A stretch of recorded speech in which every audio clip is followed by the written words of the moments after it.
So, how do I know I'm doing the right thing, right? People are like, how do you know, Jillian, you're doing the right thing?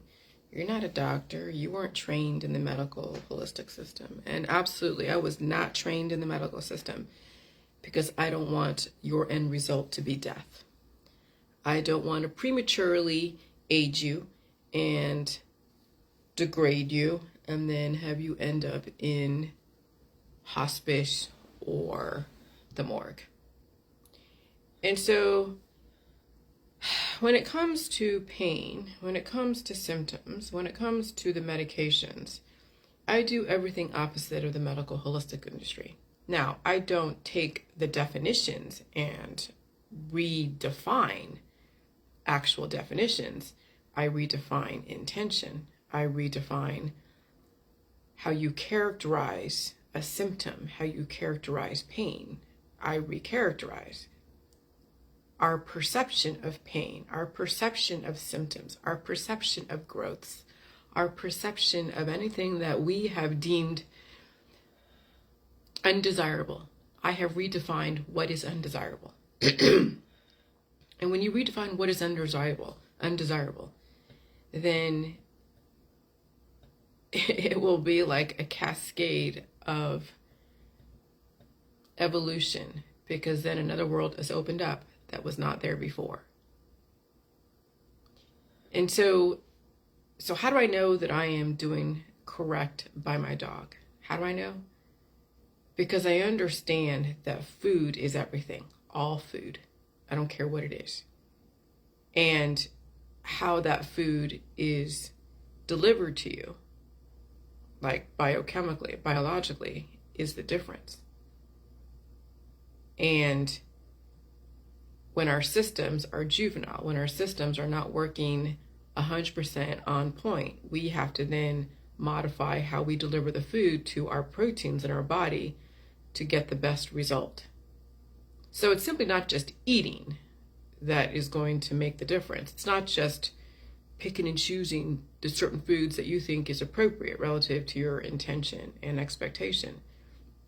It's understanding what makes up food: fatty acid, amino acid, prohormones, and minerals. And they come in different forms, in different packages, in different, delivery systems. It could be liquid, it could be a solid, and then you can mix the liquids and the solids together and you have a nice delivery system of bioavailable nutrition. And so when my dog was declining rapidly way back in November of Thanksgiving, I had to then deliver the food differently because she wasn't eating her food. And she was steadily declining. And I knew that she was declining, but I thought maybe she was going through, she was going through an age reversal, but she wasn't eating her adult food. So then I had to go and switch everything up and make it baby food, which means I put everything in a blender. And so I delivered the same food in a different form, in a different way, and fed her baby cells. And so then all those years of trauma, of medical trauma, are coming to surface, which is the cyst, the sister. Hold on a second. Hey, sugar.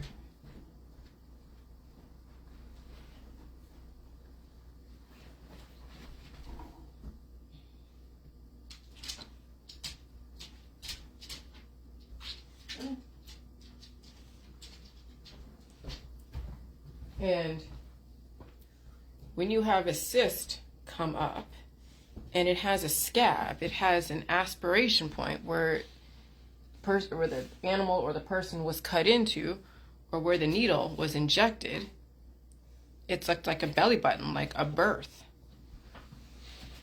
And so then you see the scab come up, then you see all the damage that was done in the medical system. And so as that scab is coming up, it's underneath the scab is new skin. And it has to go through a strata of layers and layers and layers of programming, of revisiting the past. I mean, if you got 10 surgeries, you have to go through 10, who knows how much of the hormones and healing must be done through each of those surgeries. And I'm sure each surgery was harder and harder for her, or each aspiration needle point was harder and harder for her. So, all right, I'm gonna take her out. Hold on. Come on, sweetie. Let's go outside. Come on. All right, let's go. Huh? Let's go outside. Let's go. Good girl.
Intelligence. If she wasn't intelligent, if she was really actually declining, she would just piss her bed. All right. And she's holding on to her toy as well in her mouth. And so, yeah.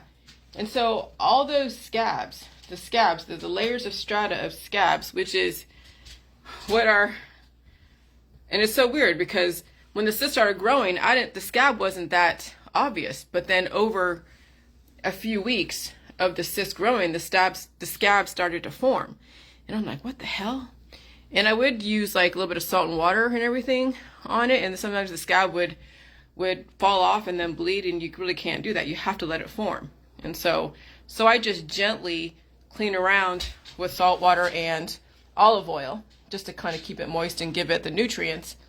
And it is forming in a harder shell because there's a lot more healing going on underneath the scab. And so I keep feeding her because that's the only thing you can do is eat all food in the most effective delivery system ever, which is basically breaking everything down in a blender until that cyst disappears.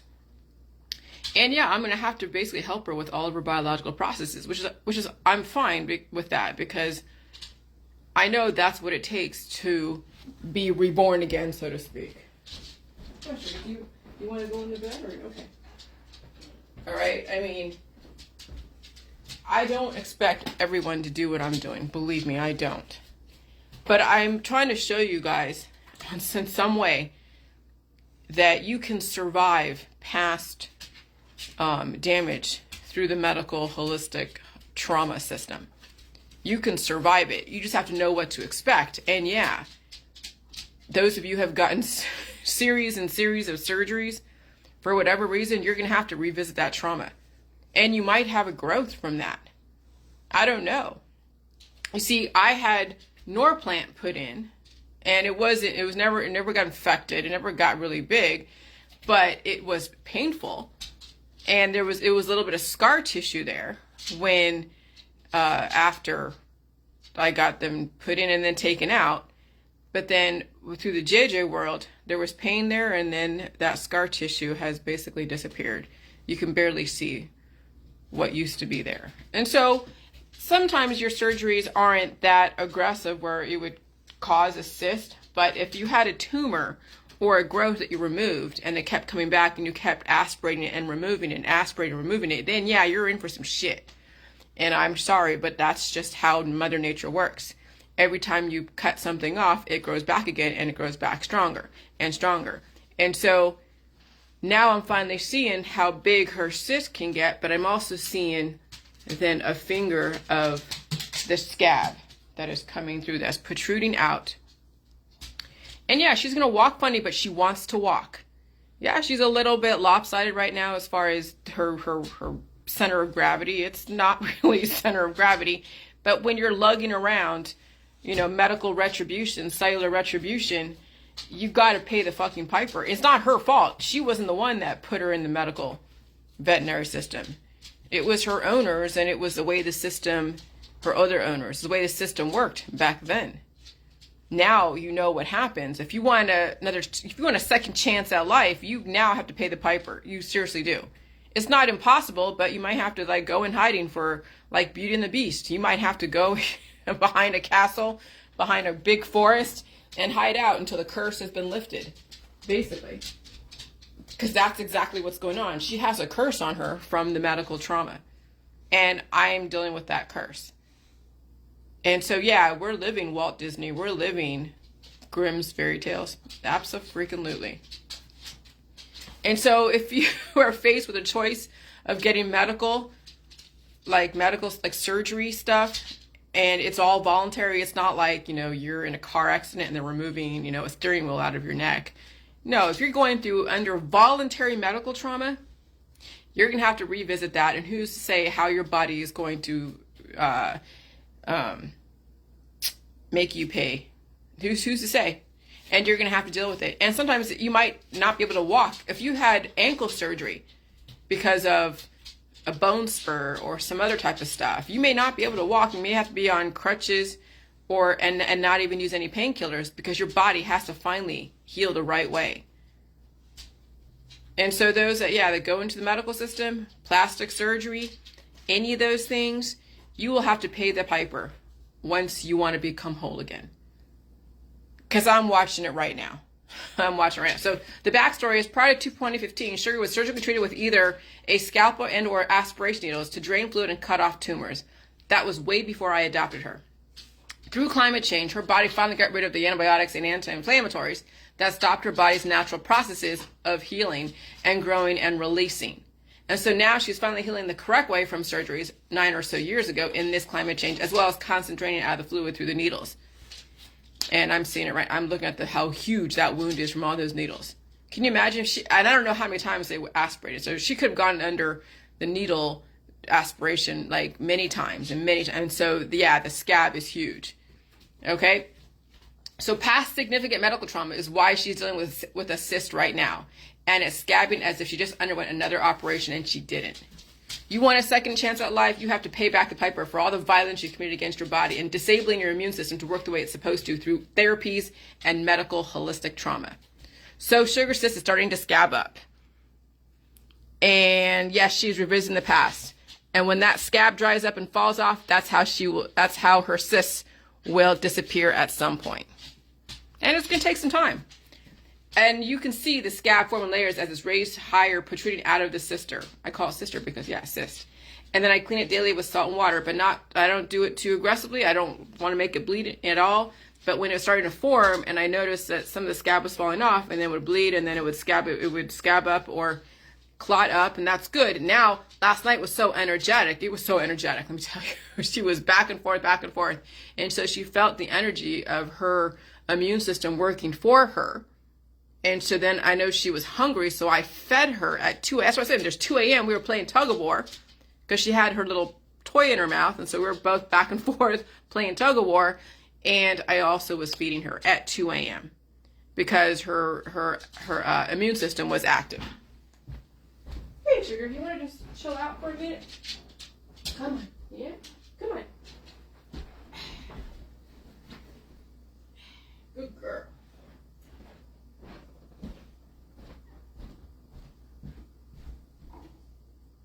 Where's your little toy? Oh, there it is.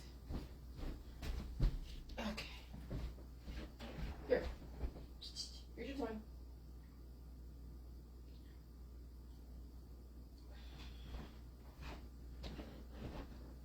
All right, don't play the guitar. Okay, play the guitar. Okay, so last night her immune system was very active, and so she was back and forth in the bathroom, out of the bathroom, in the bathroom, out of the bathroom, and all the way to the end of the bedroom, and then in and out. And so then I see that she's like wanting to fall asleep, so I put her on the bed, and she'd jump off the bed again, and then she'd go and pee in the bathroom, and I'm like, okay. And so it was a series of doing that, and then feeding her, because it was like the babies were awake and they needed to be fed so they can keep fighting the war. Okay? and so when I do put a little bit of salt water and olive oil on the actual scab, I just do it gently. And I do the olive oil and salt water around, like on the actual cyst itself, because it's encased in like a hard shell. Okay, I mean, when my dog, when she scraped me with her nail, because she was going a little bit crazy, I'm on the bed, and so I even feel like the hard collagen from the scab, and it was a little painful, yes. I even had to like bite off some of it, because some of it was sticking out, and so it was irritating it, and so I would bite it so it wouldn't keep catching my clothing, and it's hard. The scab stuff is hard. So you can imagine how much of that defense system is built up from all those medical trauma and those surgeries and the aspirations. I'm telling you, once you put your kid in the medical system as far as surgery, they are screwed. And they're going to have to understand, they're going to have to revisit what mom and dad did to them way back when they were 12, 10, 11. And yeah, they'll be angry once they realize what they have to pay back if they want a second chance at life. And so yeah, she's revisited the past, and when that scab dries up and falls off, that's how her cyst will disappear at some point. And you can see the scab forming layers as it's raised higher, protruding out of the cister. And then I clean it daily with salt and water, gently, and olive oil to get the omega-3s. And I have a huge thing of olive oil that I put some in her food, and I use on the outside. Food is the best defense mechanism. Rest and do not attack anything that's foreign in the body. You have an immune system, okay? So those that are anti-V and you're taking your natural remedies and you're taking all of your different synthetic remedies or surgeries, I don't understand what your whole point of being anti-V, and then you're interfering with your body's natural processes of healing by using anti-inflammatories and trapping damaged cells in the body. So there's a lot of hypocrisy in the anti-V world, but that's the psychological operations that was put out there in the public, so people are distracted and they don't understand, because they don't understand. People don't understand. Even those that have degrees don't understand. Okay, so people who have high level degrees in the medical and holistic system don't understand how this shit works. Imagine the lay population. They really don't understand how shit works. Okay, so you have an immune system and you must let it work the way it's supposed to. Don't interfere with Mother Nature with remedies, natural or otherwise. Natural immune system is when you don't interfere with natural remedies or even synthetic remedies.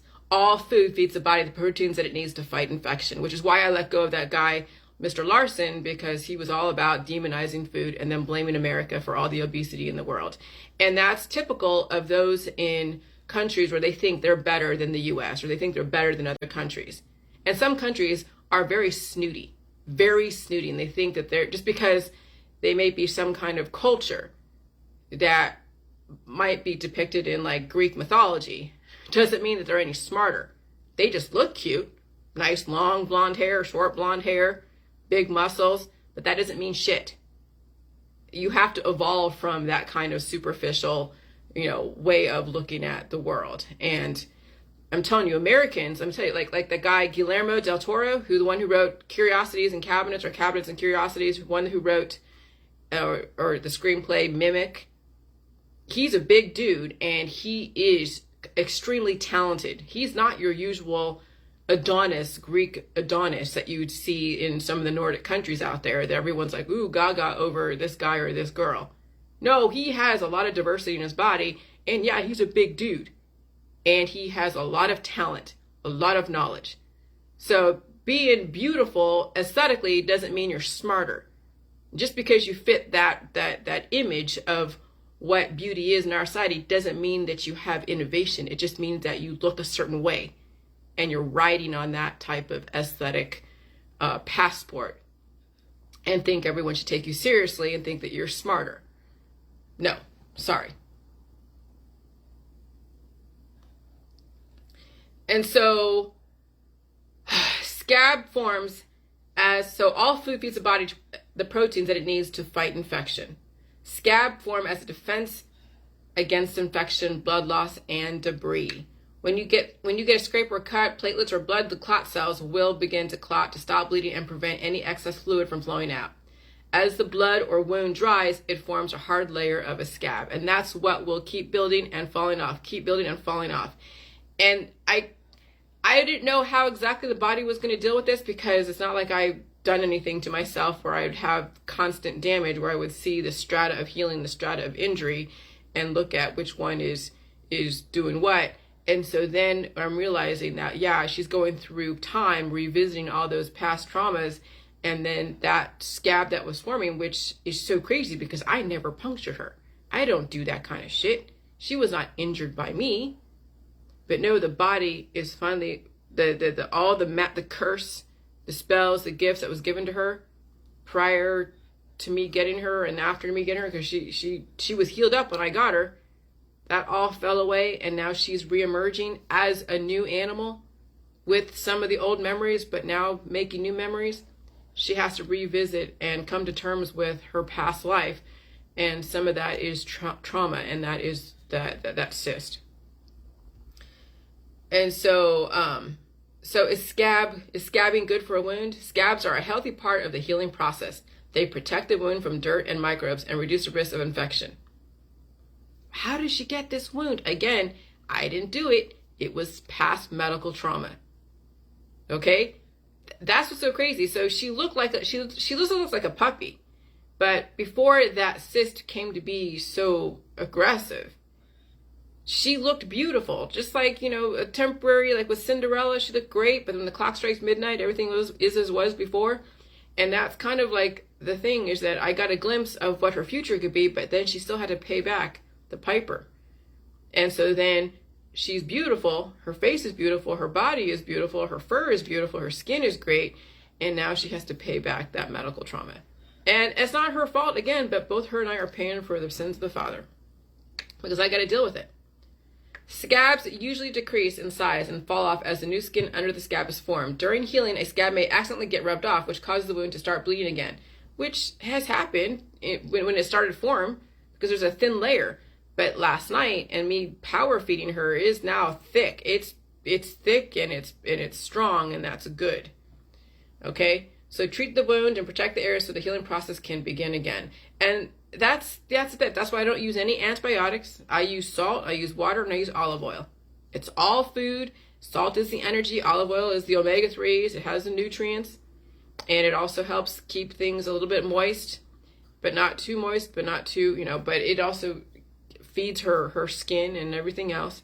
And so, and that scab is hardened, and that's good. And so I know I'm on the right track. And so now it's just dealing with, and you can see the oxygen in the blood around that wound, which means that the body is doing everything it can to make sure it is defending itself. And then how do you support that process? You feed it all food. You feed the animal food. You pull out the old programming. You feed, you pull out. And I basically do this type of feeding and pulling out programming at least a couple times a day. Because I don't want any of the old programming stuck in her body causing a confusion. But shouldn't she poop on her own? Well, yeah, when she's mature, when she's finally able to get rid of that sister off her body, and her body can now go through its own, autonomy. But right now she's sharing, there's two entities in my dog's body. I'm dealing with not only the demon, but also the sugar. I'm dealing with the beast. I'm dealing with her sister. Her ugly stepsister. And so that's probably where all the Grimm's fairy tales, and that's where all the Walt Disney and Cinderella and Snow White and Seven Dwarves, and oh my God. Okay, so, those of you who are in the medical holistic system and you understand how shit heals and scabbing and all that, you'll kind of get where I'm coming from. Doesn't mean you're going to get everything that I'm saying, because some of you are hugely indoctrinated in your belief system that even though I might make sense in one area, there's still a lot more that you need to deal with and face and redirect, so that way you get the bigger picture. Sorry, I'm doing something. Okay, hold on.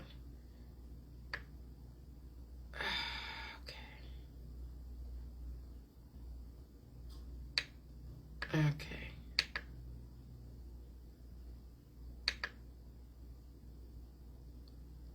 Okay. Anyways, so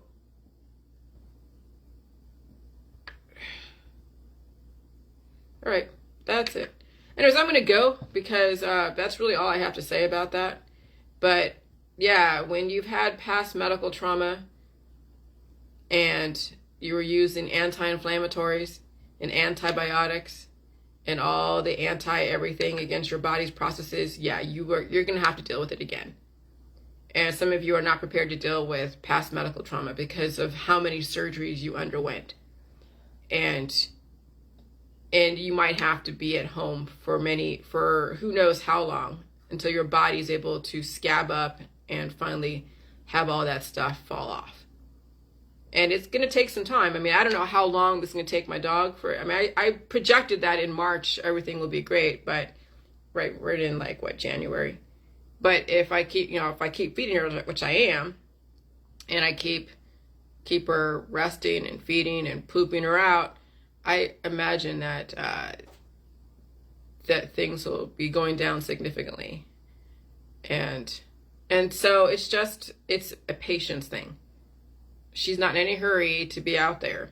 But those of you who have painted yourself in a corner with all these expectations and having to look a certain way, because some of you, when you've gone through so much plastic surgery on your face, on your head, anywhere, who knows where, and then you want to become whole again, how many lumps and bumps you got to now deal with because of that. That's what I'm saying. Plastic surgeons are the worst because you voluntarily went under the knife to look a certain way because they appeal to your superficial. They appeal to the superficialness of our society and the destruction of the body. And so, yeah. And so that's probably why I'm glad I'm sort of on my own. I don't have anyone really next to me in the mainstream world, because a lot of the mainstreamers are all about the surgeries, all about looking a certain way, all about the superficial shit. And if you want to actually get a second chance at life, you can't be superficial. You have to embrace the ugly duckling part of the transition process. I did. Let me tell you, when I was going through the COVID stuff, I looked horrific. I looked bloated.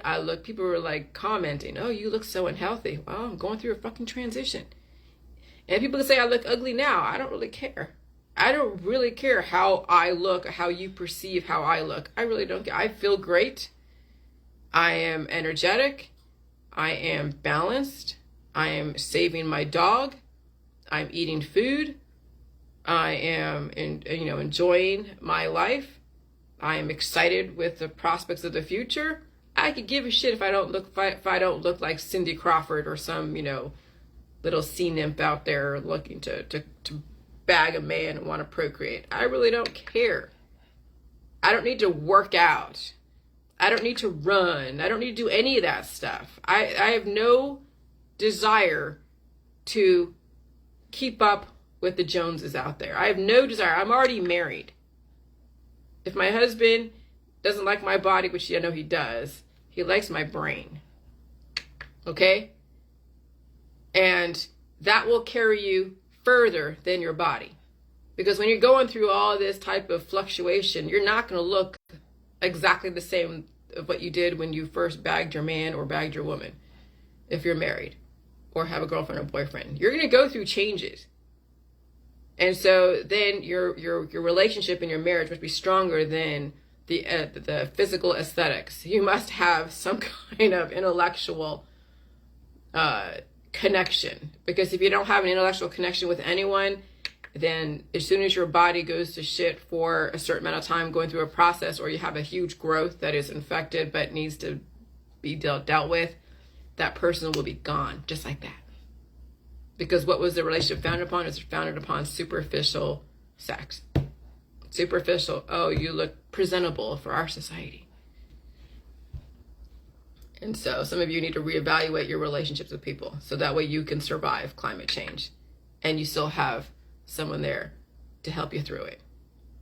But luckily my husband is deeper than what most people think.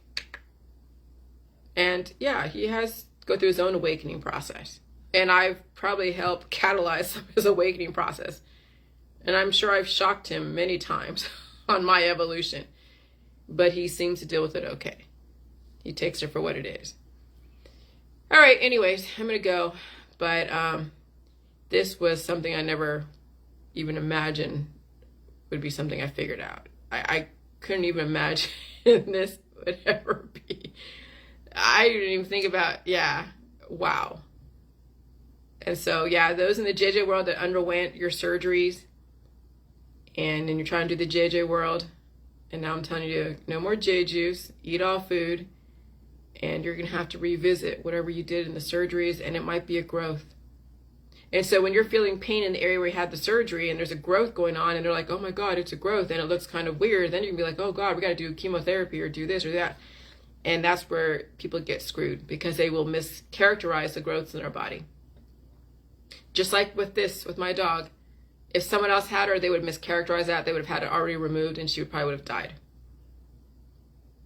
And so even people in the JJ world are not going to get it who don't want to feel pain, who don't understand growth, who don't understand everything is a layer by layer process. When you walk from the base of a mountain like Mount Whitney, and I walked from Mount Whitney all the way to the top, which is like 15,000 feet, the highest peak in California, Mount Whitney. And I was like 18 or 19. You have to then, so everything that you encounter along the way, the switchbacks, above the timber line, the mosquitoes and the lakes that you see, unless you're getting like airlifted out of there, you have to go and retrace your steps. You have to, when you go up the mountain, you have to go down the mountain. You have to see everything that you encountered before. Not all the time, because sometimes things change. But for the most part, if things are pretty, are strong and steadfast and aggressive, like a lake or a stream or a timberline, above the timberline, and it's all snow and you're walking across country and going across waterfalls and all that stuff, you're going to have to revisit all that.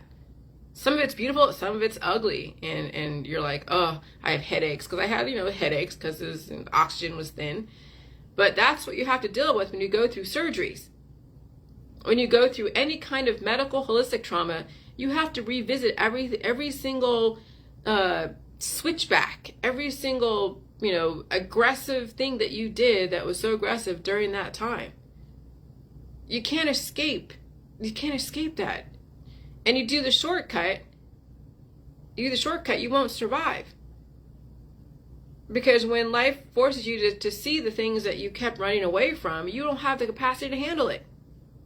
See, those that climb up Mount Everest or climb up Mount Whitney and they get airlifted off for whatever reason, they don't get the joy of actually completing the journey. They may get the experience, but when life changes yet again and they can't handle that kind of hardship of going back and recovering the ground that they came from, or whatever you want to call that, then they fold. And that's a lot of my JJ world. Not all of them, but a lot of my JJ world that are using Jilly Juice as a cure. They can't handle the pain of retribution of what they did to themselves, what they did to their children.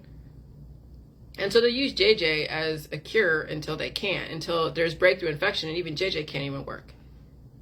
Or they are depleted. They are depleted in energy and proteins because they cured all the traumatized proteins, the damaged proteins in their body, and then it eats them out from the inside and cannibalizes them. And so I'm not saying it's impossible if you got under medical intervention through surgery. It's not impossible to understand the JJ world, but you will be dealing with some pain. And you might have crazy growths. And you can't mischaracterize them. You're going to have to deal with them. And people be like, oh my gosh, so let's say you got like throat surgery or you got things taken out of your body, and so now there's this big, huge growth here, over here or up here or anywhere, and you can't even put your pants on. So you're only relegated to a skirt and you're a dude, you're going to have to be home for a bit because you can't get it lanced off. You can't get it excised off. You can't get it surgically taken off because a body has to go through the proper processes and the proper channels to deal with that. As soon as you have a knife taken to you, as soon as you undergo anything like that, you're going to have to pay the piper. And I can't tell you how big or what kind of revisiting of the past, how aggressive it's going to be. But you know that's what you're in for, and prepare for it. And it could happen anytime. Let me tell you, I didn't know when my dog was going to deal with her past trauma with her sister, her cyst. It was the last 2 years, see, she was doing okay prior to climate change. As soon as the climate changed, and I said, climate change, extinct, Homo habilis, and all the different Homo erectus, Homo whatever, they all were extinct from climate change. And so, yeah, as soon as the climate changed, all the curses and the spells and the gifts, she shit them out. She shit it all out. And now she's left with what she did prior, her prototype, pay back that, and then now she's rebuilding herself back up again. And so you guys are going to have to figure out, if you want a second chance at life, you're going to look at everything you ever did in the medical system, and you're going to have to put money aside, so that way who knows how long you're going to have to be off your feet and out of the public eye, because you will look like a monster if you've gone through some significant medical trauma. I am so happy I never went under the knife for anything. I am so happy. See, I am so happy, because I can only imagine those who were kids who had things taken out of their mouth, things done to them, dental-wise, things done to them, tonsil-wise, things done to them, who knows what. And then they want to become whole again. And they're like, holy crap, I feel the pains of this time and that time, and the parents did it, but parents didn't know any better, and now the kid's paying the price for the parents' ignorance. And that can be very traumatizing, and it can make you angry. It can make kids angry at their parents for what they allowed happen to them before they're able to say yes or no. That's why I don't know, man. That's why it's going to be interesting. Family isn't always the best. Family can make you or break you.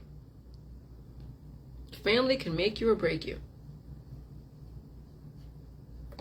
And so this serves to be a lesson for many people who want to take the shortcut of surgery. And if you're okay with passing away, whenever God intends or whenever the environment changes, okay, fine. Enjoy the life that you have. I hope it's long and fruitful for you. I hope it's productive. I hope it's giving you everything you could ever want. But some of you have never gone under the knife for anything. Some of you have only done very minor things. Like that Norplant was a very minor surgery. It wasn't even a surgery, it was just an insertion.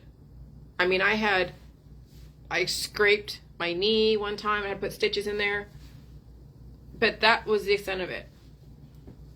It's when you have lumps removed, it's when you have things removed, when you have organs removed, when you have invasive types of surgical trauma, that's when you're going to be dealing with some shit. Because you got to revisit, you got to go backtrack, go down the mountain. You went up the mountain, and you got the glory of being at the peak, but now you have, and if you want to actually get a second chance at life, you have to go back down the mountain again and revisit everything you ever did to yourself, and finally do it the right way. And some will do that, some won't. Is it worth it to some people? It just depends on if they have managed their finances in such a way that they have what it takes to deal with it. And also deal with their friends and family who would be like freaking out. Because let me tell you, my husband trips out when he sees my dog. Even I have neighbors that are like, at their construction, and they're seeing me lift my dog up and put her on the deck, and they're watching her like, because they can see far away. I mean, I'm pretty much exposed to almost everybody. So all my neighbors can see, the little sack that she's carrying around, and she's doing fine. She walks, she pees, she does what she does. But, they don't mess with me. I'm sure they saw the ASPCA Humane Society out here in front of my house a couple days ago, or last week or whatever. And so, yeah, you're going to have to deal with people that are going to look at you weird. You got to pay back the piper for destroying yourself, for undergoing medical trauma. And Just like Beauty and the Beast, you know, that beast had a hideout for years before then Belle came and lifted the spell and with true love and saw through all of that. And then he turned into the prince. And so that's eventually, I see the beauty of Sugar. I don't see her, I mean, I see her cyst, yeah, but that's not who she is. I see her cyst, but that's not who she is. I see Sugar. And I know that Sugar is going through a battle. And so I'm going to support that battle with everything. And I don't see that cyst, I see her. And that's the difference. When you see the cyst and you see the battle and you see the enemy and that's how you characterize someone, then that's your own deficiencies.